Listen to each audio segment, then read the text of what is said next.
আজি আপোনালোকক আমাৰ ফেমিলি এডপশ্যন প্ৰগ্ৰেম দেখুৱাও বুলি ভাবিলোঁ। তাৰ কাৰণে আমাক ক'তনো লৈ যোৱা হয় আৰু আমাৰনো তাত কাম কি? ফেমিলি এডপশ্যন প্ৰগ্ৰেমৰ আণ্ডাৰত এজন মেডিকেল ষ্টুডেণ্টক 5টা পৰিয়াল এলট কৰা হয়।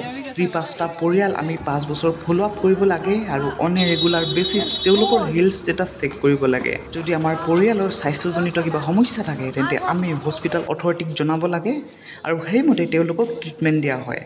এখন অচিনাকি ঠাইত এটা দুটা নহয় 5টা পৰিয়ালৰ লগত সম্পৰ্ক ৰখা, তেওঁলোকৰ খবৰ লোৱা, তেওঁলোকক পাৰ্যমানে সহায় কৰা ভাবিছিলোঁ বহুত কঠিন হ'ব।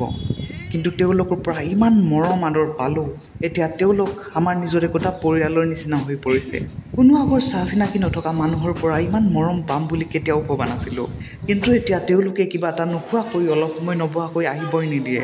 আজি বহুত গৰম কাৰণে এগিলাচ দৈৰ লগতে আৰু ঢেৰ কিবা কিবি খোৱাৰ যোগাৰ কৰিলে। তেওঁলোকে যেতিয়া সোধে আকৌ কেতিয়া আহিবা, তেতিয়া মনটো বহুত বেছি ভাল লাগে।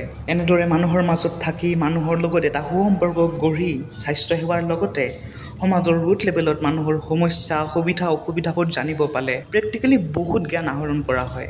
পাৰিলে এনেকুৱা ভিডিঅ'বোৰ আগলৈ দিবলৈ চেষ্টা কৰিম। ফ'ল' কৰিব নাপাহৰিব।